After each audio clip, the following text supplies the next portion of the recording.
inson shariati islomiy bo'yicha yashaydigan bo'lsa, shu dunyoni o'zida saodat topadi, xotirjamlik bilan yashaydi va oqibatda Robbisi subhanahu va taoloning jannatiga ega bo'ladi. Shariatga amal qilgan odam xotirjam yashaydi, hayoti osuda bo'ladi dedik. Shariatga amal qilgan odam boy bo'ladi demadik. Odamlarni kallasidagi asosiy g'am mana shu dunyo matohi boylik bo'lib qolganligi uchun, hayotda oldiga qo'ygan maqsadlari noto'g'ri bo'lganligi uchun inson hech qachon bu dunyoda saodat topa olmaydi. Maqsad boy bo'lish emas, shuninglar. Alloh taolo bandalarning rizqini o'zi taqdir qilgan. Kimi rizqini keng yozgan, kimikini tang qilgan, kimni boy bo'lishini xohlagan, kimni faqir yashashini xohlagan. Tushunarlimi? Boylik maqsad emas. Shuni to'g'ri tushunaylik. Pulni birov yomon demayapti. Pul bo'lgani yaxshi, kambag'al bo'lgandan boy bo'lgani yaxshi, lekin maqsad emas u. Ana shu topilayotgan boylikdan maqsad nima? Boy bo'lishdan maqsad nima? Xotirjam, bekami ko'z, osoyishta, qalbi osuda yashashmi? Endi savol. O'sha pulni topmaganlari qalbi osuda bo'lmayotgan bo'lishi mumkin. Lekin o'sha pulni topganlarda hammasi ham qalbi osuda, osoyishta yashayaptimi?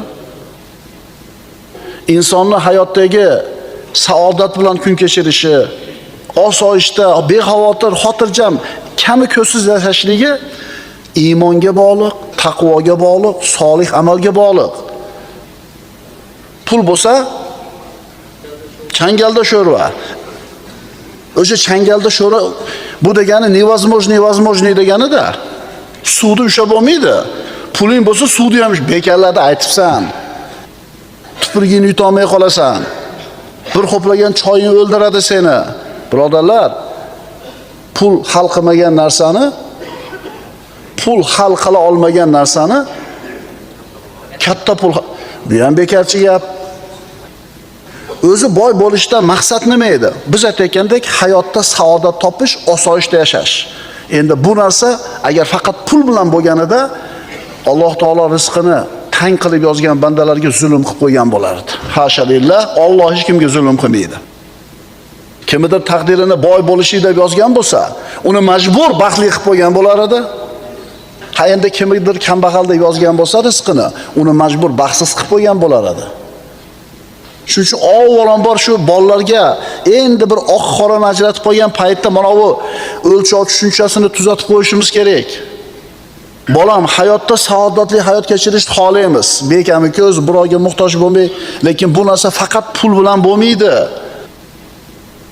Pulni birov yomon demayapti. Pul bo'lgani yaxshi, kambag'al bo'lgandan boy bo'lgani yaxshi, lekin maqsad emas u. Inson faqir bo'lib turib ham saodatli hayot kechirishi mumkin. Ehtikor nima? Ehtikor harom. Nima u ehtikor? Odamlarni kundalik ehtiyoj mollarini yig'ib olib, qimmatlaganda sotaman deb ushlab turishlik, monopoliya qilishlik ehtikor deyiladi. Bu harom. Yog', go'sht, un, mana hozirgi kunda ko'mir. Odamlarning mana shu ko'mirga bo'lgan ehtiyoji bo'lib turganda, o'tinga yoki yoqilg'iga, odamlar shu ehtiyojidan foydalanib turib, 2 kun sotmasdan, 3 kun sotmasdan turib shart 10% qo'yib qo'yishlik harom.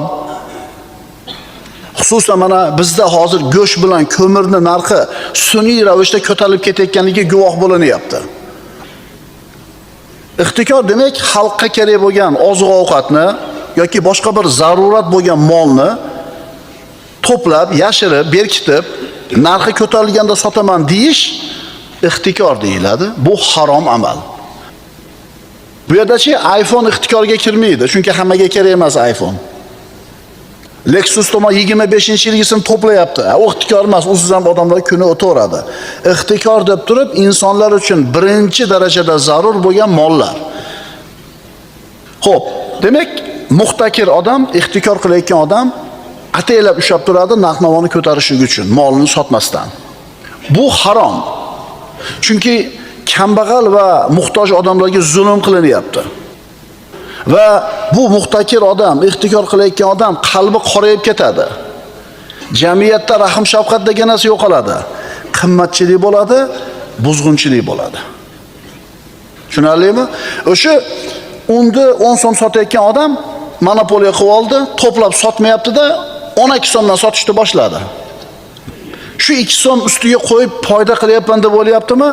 O'zi aslida payg'ambarimiz aytganlar. Olib kelayotgan odam rizqlangan, muhtakir, ehtikor qilgan odam la'natlangan degan. O'sha ozroq rozi bo'lib xalq bergan, ozroq foydada baraka bo'ladi, xayriyat bo'ladi. Ehtikor Qur'onda qoralangan, payg'ambarimiz sollallohu alayhi vasallamning hadislarida qoralangan. Astagfirullah. Va la tabghasun nasa ashya'ahum va la ta'thaw fil ardi mufsidin. Hud surasi. Odamlarning narsalarini urib qolmanglar va yerda buzg'unchilik bilan sanqib yurmanglar.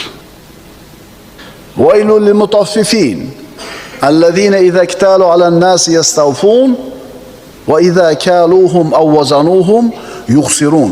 Ha, bu oyat tarozidan uruvchilar haqida aytilgan bo'lsa ham, lekin mana shu narx-navo, tarozi, narx orqali odamga zulm qiladigan hammaga om bo'lib joriy bo'laveradi. Ehtikor. Ehtikor tushunarlimi? Monopoliya. Ya'ni shaharga keladigan unda hammasini bitta odam qo'liga olgan, narxni bitta o'zi belgilaydi. Bu mumkin emas. Agar bozorda ochiq raqobat bo'ladigan bo'lsa, el faqat yutadi. Biri 5 so'm arzonroq solsa, ikkinchisi 7 so'm arzon qilib qo'yadi. Meni molim ketsin deydi. Qarabsizki, el yutadi. Konkurensiya bo'lish kerak. Agar bitta odamning qo'liga jamlanib qoladigan bo'lsa, bo'lmaydi bu. Payg'ambarimiz aytadilar, Imom Muslimning sahihlarida kelgan hadis, la yahtakiru illa xotiun. Ehtikorni faqat gunohkor odam qiladi, xatokor odam qiladi. Yana bir hadislarida man ihtakara ta'aman 40 laylatan faqat bariya minallohi ta'ala va bariya Allohu ta'ala minhu.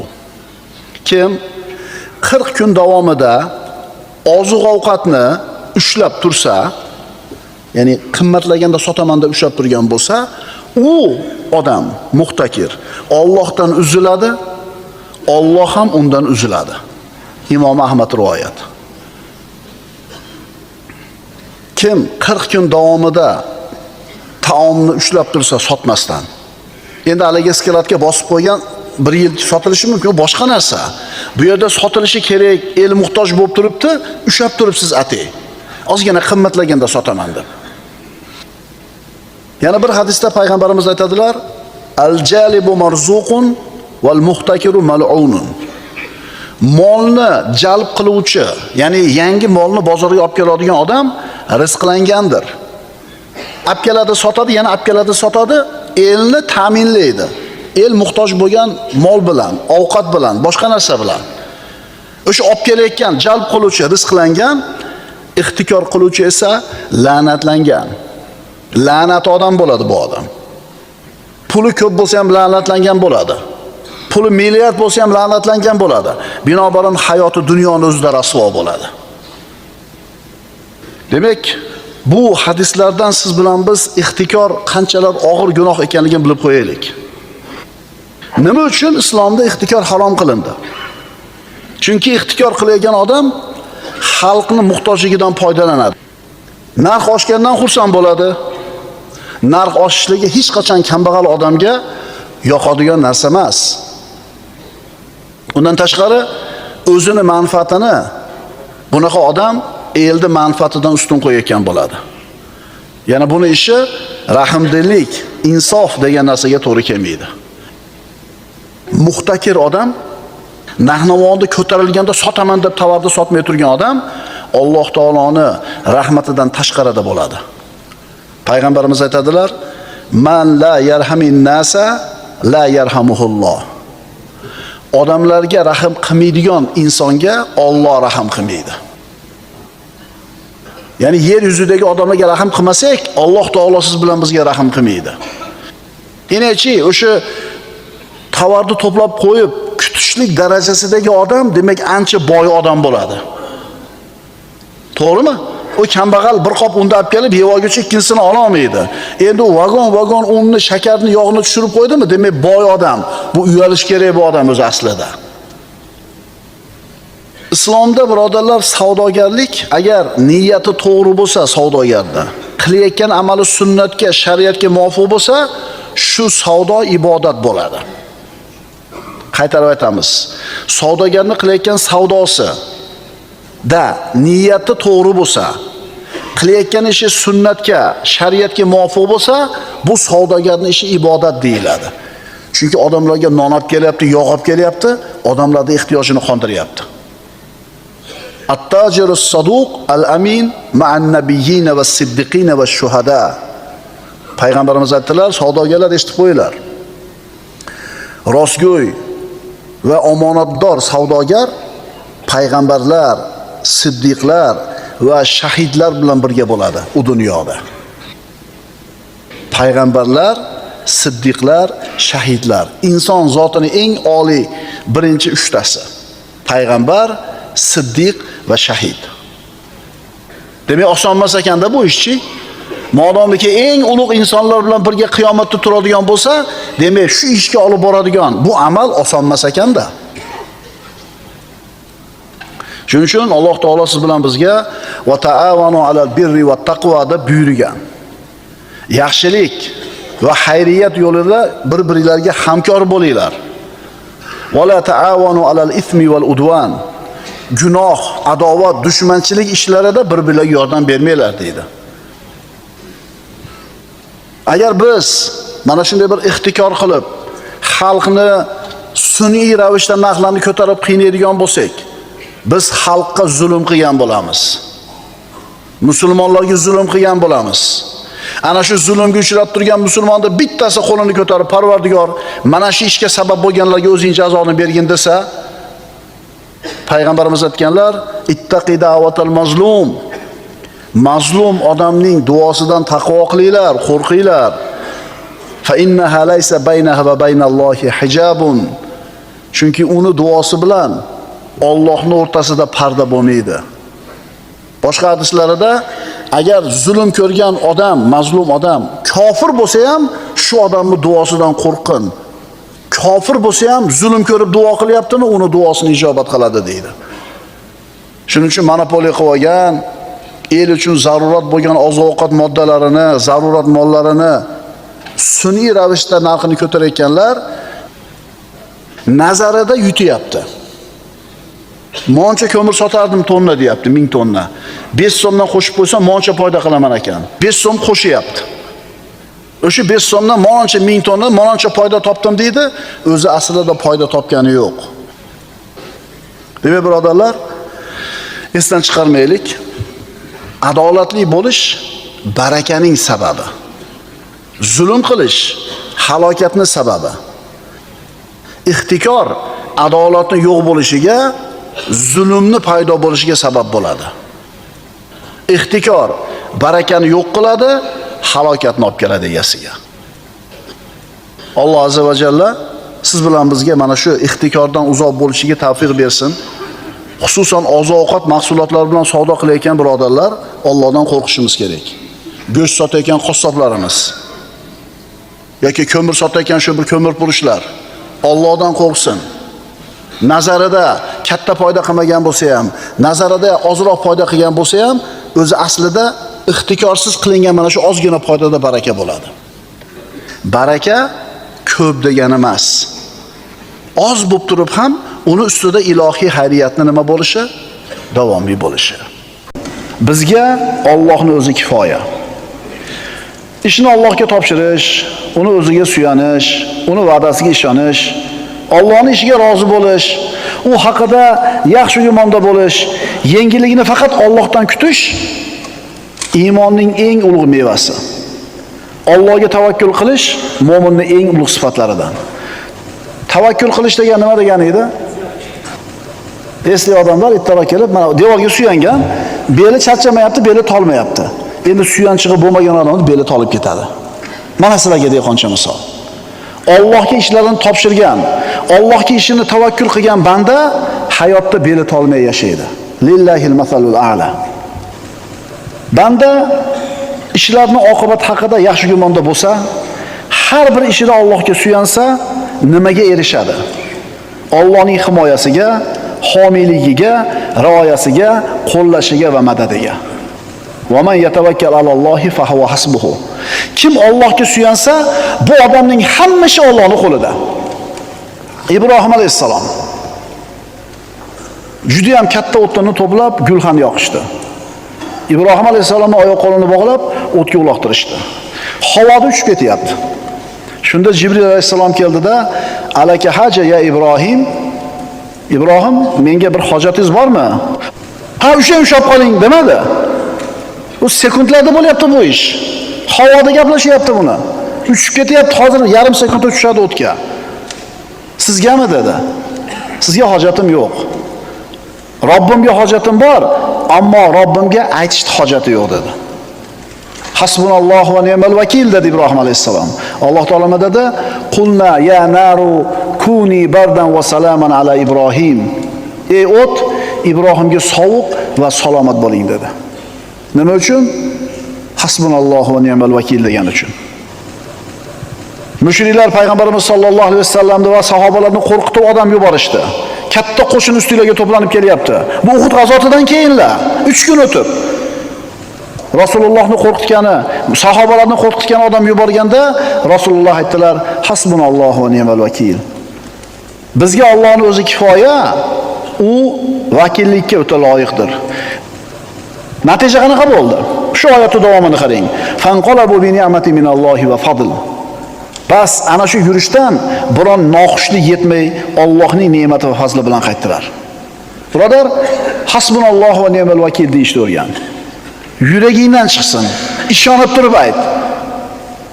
Odam bolasi dunyoda yashar ekan, albatta xavotirga, mashaqqatga, vahimaga, qo'rquvga duch keladi. Bularning hammasini oldida sobit turishlikka insonning toqati yetmaydi. Chunki inson ojiz, inson zaif qilib yaratilgan. Va xuliqal insanu zaifa. Inson ojiz qilib yaratilgan. Demak, inson ojiz. Ammo u Robbimizga tavakkul qilsa, Alloh meni qo'llaydi deb iymoni komil bo'lsa, ishini Allohga topshirsa, holi tamomiy yaxshi tomonga o'zgaradi. Kelayotgan qo'rquvlar, hodisalar, voqealar, halokatlar bandani ezib qo'yadi. Shunda unga bitta yo'l qoladi. Hasbiyallohu va ni'mal vakil deydi. Meni hisobim Allohning qo'lida, u naqadar zo'r vakildir. O'zi shunaqa bir musibat tayda qolgan odamni boshqa nima chorasi ham bor? Nima chorasi ham bor? Agar birodar haqiqiy mo'min bo'ladigan bo'lsang, yolg'iz o'ziga suyan. Alloh taolo aytayapti: "Va alallohi fatawakkalu in kuntum mu'minin." Agar sizlar mo'min bo'lsanglar, Allohning o'ziga suyaninglar. Akangizga emas, tanishingizga emas, pulingizga emas, qandaydir kuchliroq aloqalaringizga emas, Allohga suyaning. Agar mo'min bo'lsangiz, shart qo'yapti: "In kuntum mu'minin." Agar mo'min bo'lsanglar. Mana tarixni qarasangiz, Allohga tavakkul qilishlikni misollari to'lib yotibdi. Allohga haqiqiy tavakkul qilganlarda Alloh qanday qo'llaganini qarang. Hojar ona emiziklik Ismoil o'g'li bilan Bakkada qoldi. Ibrohim alayhisalom qo'yib ketdi, Allohga tavakkal deb qoldi. Hasbunallohu va ni'mal vakil dedi Hojar ona. Ojiza ayol, qo'lida emiziklik bolasi, hali Makka shahri yo'q, sahro. Shunday qo'yib ketaverdi. Qolaverdi. Idan lan yuzayyana. Alloh bizni zoya qilmaydi dedi. Nima berdi Alloh taolo Hojar onaga? Zamzamni berdi. Musa alayhisalom onasi, u ham ojiza, zaif ayol. Firavun hukm qilgan, Banu Isroildan tug'ilgan har bitta o'g'il bolani, o'g'il chaqaloqni so'yilsin. Istab yurib, uymi-yur so'yishgan. Qanaqa bir sharoiti bor, qanaqa bir chorasi bor bu ojiza ayolni. Daryoga borib, sevatga solib oqizdi. Hasbunallohu va ni'mal vakil dedi. Nima bo'ldi? Firavunning qasriga borib, Firavunning bolasidek katta bo'ldi. Mana shu Musa alayhisalomni qatl qilishlik uchun chaqlangan qilichlar, pichoqlar, hanjar, nayzalar Musa alayhisalomning himoyasida, xizmatida turdi. Onasini uyiga olib borib keladigan bo'ldi. Fir'avnning xonadonining bolasi bo'lganligi uchun. Chunki Alloh taologa birodarlar qiyin narsani o'zi yo'q. Shuning uchun birodar, agar qiylangan bo'lsang hayotda, mashaqqatlar ezib tashlagan bo'lsa, dod devorgin kelayotgan bo'lsa, shu muammodan chiqishni xohlaysanmi? Albatta xohlaysan. Unday bo'ladigan bo'lsa, hamma narsani ishi, hukmi o'zini qo'lida bo'lgan Allohga topshirishingni, uni o'ziga tavakkul qil. Seni shioring hasbunallohu va ni'mal vakil bo'lsin. Allohni o'zi kifoya bizga, u vakillikka o'ta loyiqdir. Puling ozayib ketdi, davlating kamayib ketdi, qarzga botib qolding. Hasbunallohu va ni'mal vakil degin. Ishing yurishmayapti, qayoqqa borsang eshiklar yopiq, hasbunallohu va ni'mal vakil degin. Dushmanlarda xavotir ko'payib ketdi, taqdir, tuhmatlar ko'payib ketdi, hasbunallohu va ni'mal vakil degin. Robbimni o'zi bizga kifoya va u naqadar yaxshi vakildir. Shaytoniy hilalar, shaytoniy hujumlar ustingga bostirib kelib qolsa, hasbunallohu va ni'mal vakil degin. Chunki shaytonning hilasi Allohga tavakkal qilgan bandalarga o'tmaydi. Qaytarib aytaman, Allohga haqiqiy tavakkal qilgan odamga shaytonning makr hilalari o'tmaydi. Astagfirullah. Inna ibadi laysa laka alayhim sultonun va kafa bi robbika vakila. Mening iymon e'tiqodli bandalarim ustiga esa sen uchun hech qanday saltanat hukmronlik bo'lmas. Parvardigoringning o'zi yetarli qo'riqlovchidir. Iblis Odam alayhisalomga sajda qilishidan bosh tortdi. Jannatdan quvildi, la'natni oldi va Alloh taolodan qiyomatgacha o'lmaslikka izn so'radi. Alloh izn berdi. Iblis nima dedi? Endi mana shu odamni deb turib la'nati bo'ldi, mana shu odamni deb turib jannatdan quvildimmi? Endi men buni zurriyotini hammasini to'g'ri yo'ldan adashtiraman dedi. Oldidan orqasidan kelaman, o'ngidan so'lidan kelaman, ustidan ostidan kelib juda ko'pchiligini adashtiraman, juda ko'pchiligi seni to'g'ri yo'lingda bo'lmaganligini ko'rasan dedi. Alloh taolo nima dedi? Meni e'tiqodli iymonli bandalarim ustida senga hech qanday hukmronlik yo'q dedi. Shuning uchun hasbiyallohu va ni'mal vakil degan narsa qalbingdan chiqsin. Rostakamiga Allohga tavakkul qil, shaytonning makr hilalari ham senga zarar qilmaydi. Va man yatawakkal alallohi fa huwa hasbuhu. Kim Allohga tavakkul qilsa, Allohning o'zi yetarlidir. Qarangda, bir muammoingiz bor. Bu yoqqa yurdingiz, bu yoqqa yurdingiz, eplolmayapsiz. Shunda bir siz ishongan, sizga yaxshilikni ravo ko'radigan, gapiga javob beradigan, seryozni odam, bo'ldi men qilib beraman, ketavering dedi. Bo'ldi, ketavering, men to'lab qo'yman ishingizni dedi. Biz aytganda ishonchli odam, omonatdor odam, gapiga javob beradi. U haligi har xil qalanqasaq emas va sizga yaxshilikni ravo ko'radi. Bo'ldi, ketavering, to'lab qo'yman, xotirjam uxlavering desa, bitta odam sizga ishingizni hal qilib beraman desa, o'sha nima bo'lib qolasiz? Xotirjam bo'lib qolasiz. Ha, o'lib qolishi mumkin, fe'li aynib qolishi mumkin, u mansabidan ketib qolishi mumkin. Bitta shunaqa ojiz banda ishingni men to'g'rilab beraman desa, xotirjam bo'lasiz u. Hamma ish o'zini qo'lida bo'lgan Alloh ishingni menga topshir, o'zim bitkizib beraman desa, ishona olmaysizmi?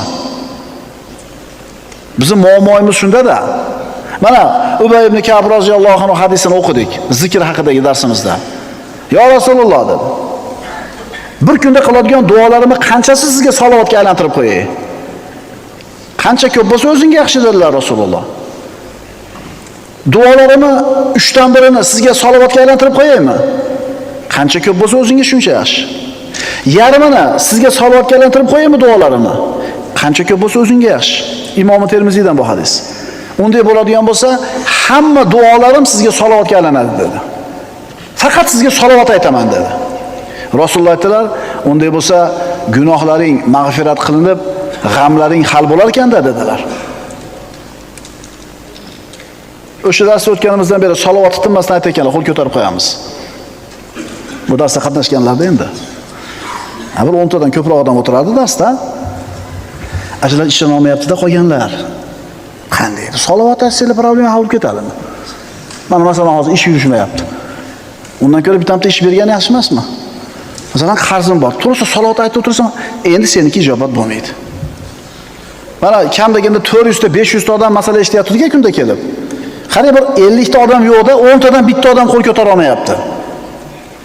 Endi ayb kimda ekan? Hayotda osuda, xotirjam, sakinat bilan yashamayotganingizga sabab nima ekan? Ishonmayapsiz, birodar. Qanday? Prosta salovat qilsa hal bo'ladimi? Bilmadim.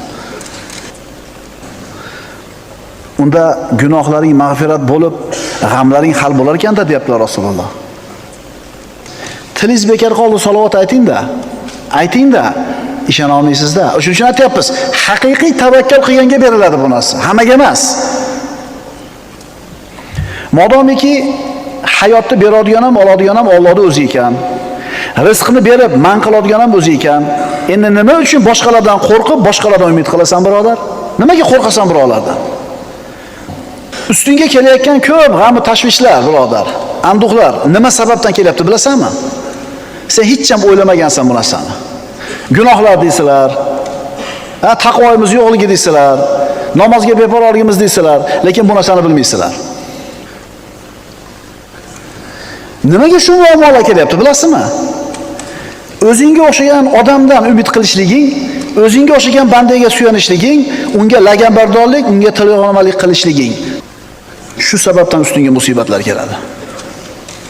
Odamga suyanganligi uchun problema keladi ustingga. Bunaqa qilma birodar. Chunki u sen umid qilib, undan yaxshiligini umid qilib, undan foyda kelishini umid qilib, unga sen laganbardorlik qilayotgan odam ham senga o'xshagan odam. U ham ojiz banda. Shuning uchun Allohni o'zidan umid qil, faqat Allohni o'ziga suyan. Shunda ko'p muammolardan qutulasan. Psixologik muammolardan, ta'madan, laganbardorlikdan, patqalimlikdan va nimadan? Puldor odam kasal ikki bo'kilib turadi.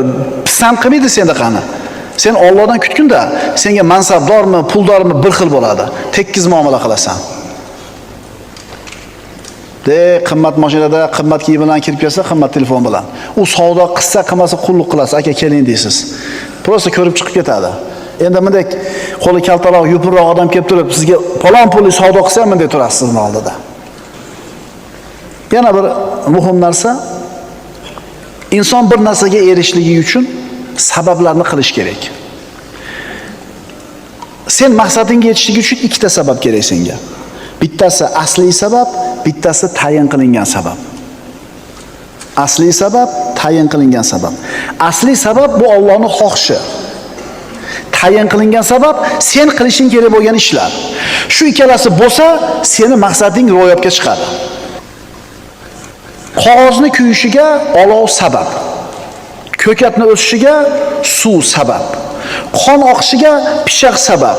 Kunni isishiga oftob sabab. Bular bor yo'g'i sabab. Qaranglar. Olov, suv, pishiq, oftob sabab. Bular biz xohlayotgan ishni qilib bera olmaydi. Balki u narsani Allohning xohishi beradi. Dalil. Ibrohim alayhisalomni yoqib yuborishligi uchun mushriklar katta guruhni yoqishdi. Sabab bor. Oyoq qo'lini bog'lab otishdi. Sabab bor. O'tga tushdi. Kuydimi? Demak, o't kuydirmas ekanda, Allohning xohishi kuydirar ekan. O't bor yo'q nima ekan? Sabab ekan.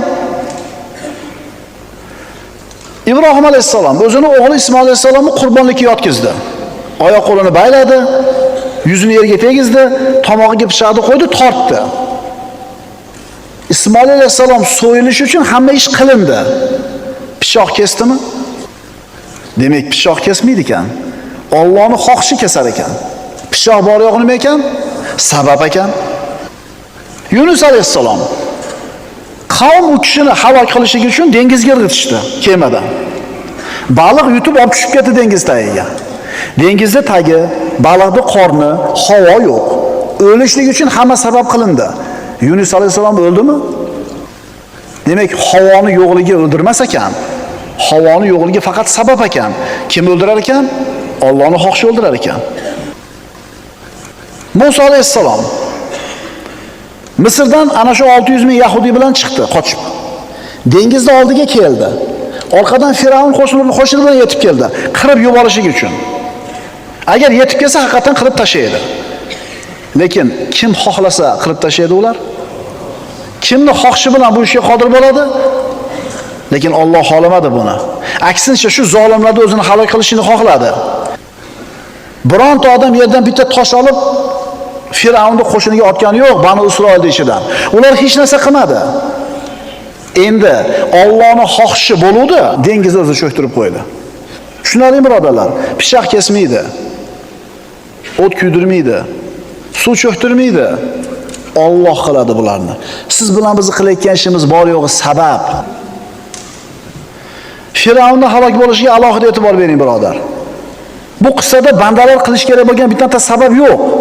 Alloh xoladi, tamom bo'laverdi. Ibrohim alayhisolamni odamlar o'tga tashashdi, sababni qildi. Ismoil alayhisolamni tomog'iga pichoq tortildi, inson sababni qildi. Yunus alayhisolamni tashlashdi. Bularni hammasida sabab bo'lib turib bo'lmadi. Sababni qilsa ham bo'lmadi natija. Ammo Firavn ishida sabab bo'lmasa ham bo'ldi. Kim aytgani bo'lar ekan? Kim aytgani bo'lar ekan? So'raylar kattalardan. Bolam bezillamadi, Xudo aytgani bo'ladi deydi. Shuning uchun birodar, xotirjam bo'l. Biroq qo'rqitsa qo'rqib ketma. Biroq yaxshi narsani va'da qilsa ishib ketma. Ular hech narsa qila olmaydi.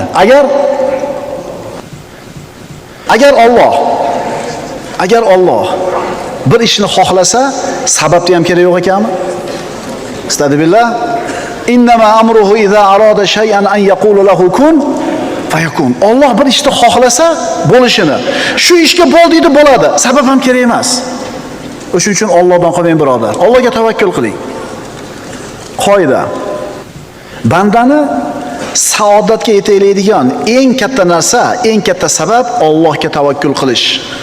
Suyanish, uni himoyasi bilan chegaralanish. Binobarin, birodar, Allohga suyanishing, Allohga tavakkul qilishing qanchalar kuchli, quvvatli bo'lsa, seni saodating ham shunga yarasha bo'ladi. Agar Allohga suyanishni bilmasang, Alloh bilan himoyalanishni bilmasang, shunga yarasha baxtsiz yashayverasan. Chunki Alloh taolo aytadi, astagfirullah, ala inna awliya Allohi la xawfun alayhim va la hum yahzanun. Xoliq subhanahu va taolo aytayapti.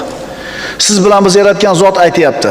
Bizni nima baxtsiz qilish, nima baxtsiz qilmasligini biladigan zot aytayaptiki, ogoh bo'linglar. Ogoh bo'linglar. Albatta Allohning do'stlariga biron xavf va xatar yo'qdir va ular g'amgin bo'lmaslar. Inson Allohning do'sti bo'lsa, tavakkul qilib turib, unga g'am, qayg'u bo'lmaydi dunyoda. Qo'rqma birodar. O't kuydirmaydi, pichoq kesmaydi, suv cho'ktirmaydi. Agar buni Alloh xolamagan bo'lsa, shuning uchun biroq qo'rqsa, ishingni olib qo'yaman desa, do'koningni yopib tashlayman desa, va desa, qo'lingdan kelgan sabablarni qilginu, hasbunallohu va ni'mal vakilda. Xotirjam bo'l. Bu yoq nima bo'ladi? Allohning aytgani bo'ladi. Birov senga foyda keltira olmaydi agar Alloh xolamasa. Birov senga zarar yetkaza olmaydi agar Alloh xolamasa. Shuning uchun seni yuragini siqadigan bir xavotirli xabar kelsa, seni qo'rqitadigan bir so'z kelgan bo'lsa, hasbunallohu va ni'mal vakil degan. Payg'ambarimiz sollallohu alayhi vasallam Abdulloh ibn Abbosni o'zining ulovlariga yutqaztirib olib, yosh bola ekan, bir qancha narsalarni o'rgatdilar. Ya g'ulam, inni uallimuka kalimat. Ey bola, men senga bir qancha so'zlarni o'rgataman. Allohning haqlarini saqlagin, Alloh seni saqlaydi. Alloh aytganda qabul, Alloh saqlaydi. Allohning haqlarini saqlagin, uni doim qarshingda topasan. Qachon muammoing bo'lsa Alloh hal qilib beradi. Agar so'rasang, Allohdan so'ra. Ko'mak tilasang, Allohdan tila va bilginki, butun ummat senga biron bir foyda yetkazish uchun jamlansa, ular senga faqatgina Alloh yozgan foydani keltira oladi. Butun ummat. Agar butun ummat senga zarar yetkazishlik maqsadida to'plansa, ular Alloh yozganidan oshiqcha zarar yetkaza olmaydi. Chunki seni ustingga keladigan yaxshi yomon kunni yozgan qalam ko'tarildi, sahifalar quridi, ish bitdi. Abu Bakr Siddiq Rasululloh sallallohu alayhi vasallam bilan hijrat qilib, Savr g'orida o'tirishar edi. Rivoyatlarga qarasak, o'rgimchak to'r solib qo'ydi. Bir kaptar kelib yotib oldi shu yerga.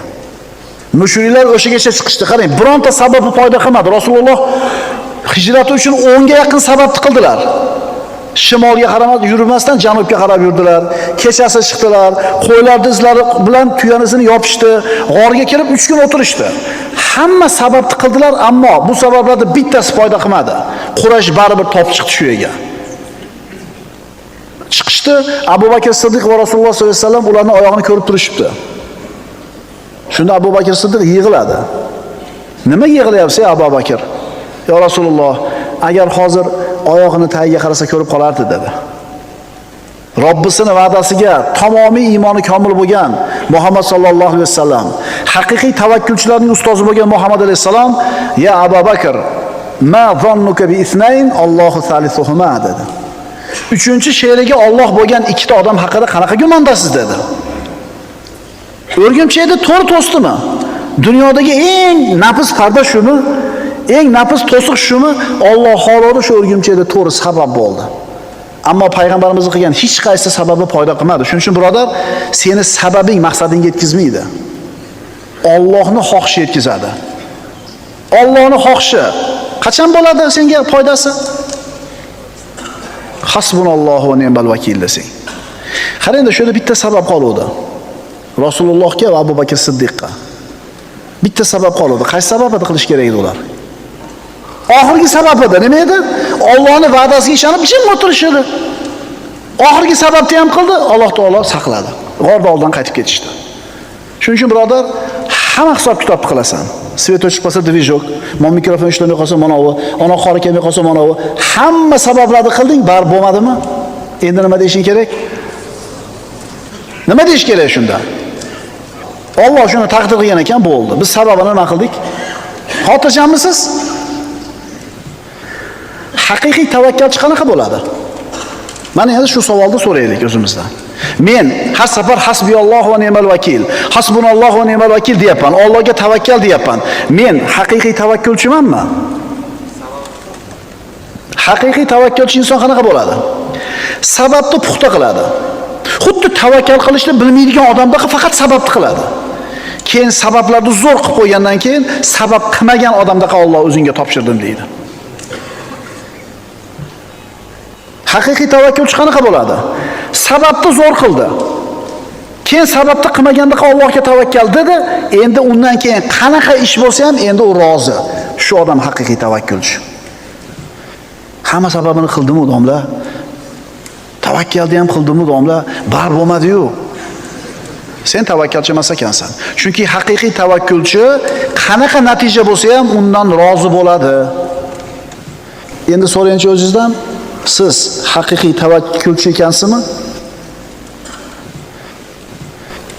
Shuning uchun ulamolar aytishadi, tavakkul 3 xil bo'ladi. Birinchisi shikoyat qilmaslik. Ikkinchisi rozilik, uchinchisi muhabbat. Birinchisi shikoyat qilmaslik, bu sabr darajasi deyiladi. Zohid insonlar sabr qiladi, shikoyat qilmaydi. Ikkinchisi rozilik. Bu Allohning taqsimiga, Allohning bergan kuniga rozilik. Bu sodiqlarning tavakkuli. Uchinchisi muhabbat. Allohning qilgan ishini yaxshi ko'rish, garchi sizga yoqmaydigan ish bo'lsa ham. Bu anbiyolarning tavakkuli. Tavakkulning birinchisi shikoyat qilmaslik, ikkinchisi rozi bo'lish, uchinchisi yaxshi ko'rish. Endi tavakkulning samaralari. Mana endi nima bor bizga tavakkal qilsak, birodarlar? Birinchidan Allohning muhabbati bor. Innalloha yuhibbul mutawakkilin. Alloh tavakkulchilarni yaxshi ko'radi.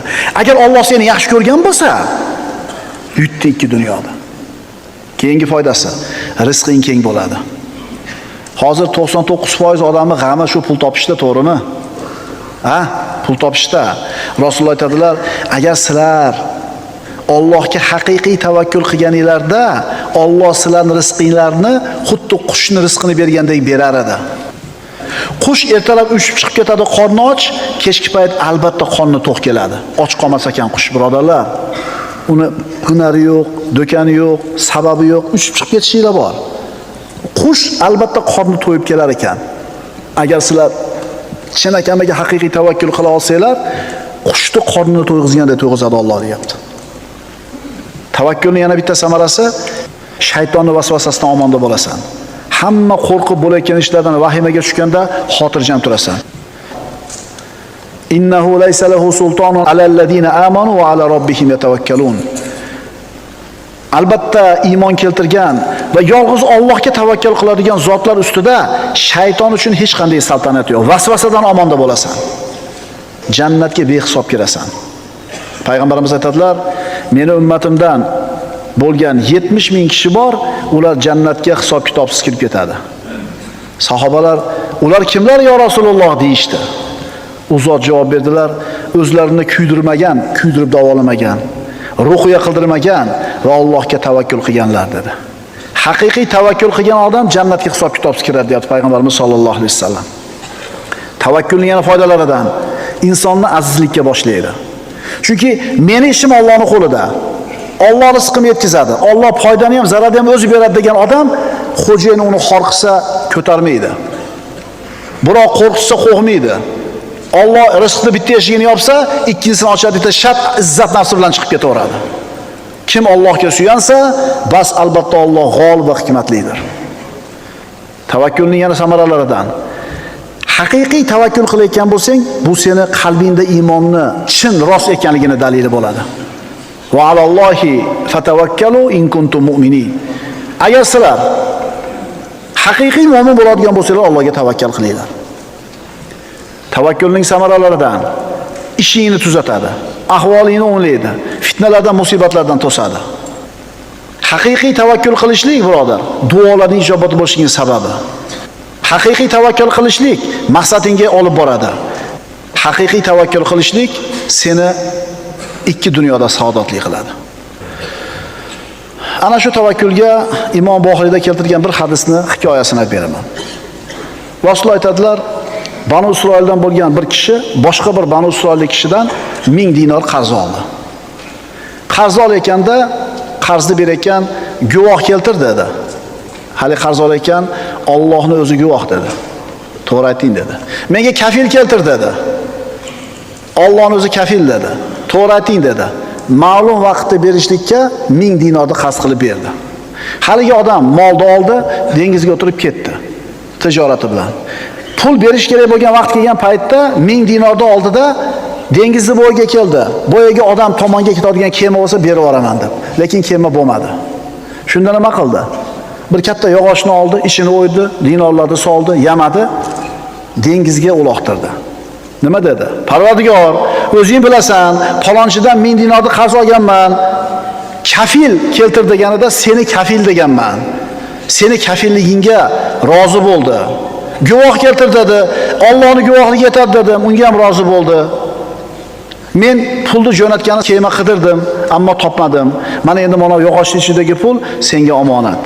Dedi, dengizga tashlab qaytib ketdi. Allohga o'ziga tavakkal qildi, 1000 dinorni yog'ochga solib dengizga tashlab yubordi. Va'dalashilgan vaqt keldi, haligi pulni bergan haqdor dengizni bo'yiga chiqib turibdi, kelishini kutib. Kema yo'q, bir payt g'ola sohilga chiqib qoldi.